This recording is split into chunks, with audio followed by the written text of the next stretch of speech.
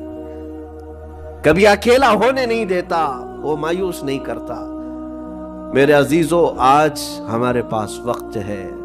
جب ٹھوکر کھائیں تو فوراً احساس ہو جائے، جب غلطی ہو جائے۔ غلطیاں کس سے نہیں ہوتی؟ گناہ سب سے ہوتے ہیں۔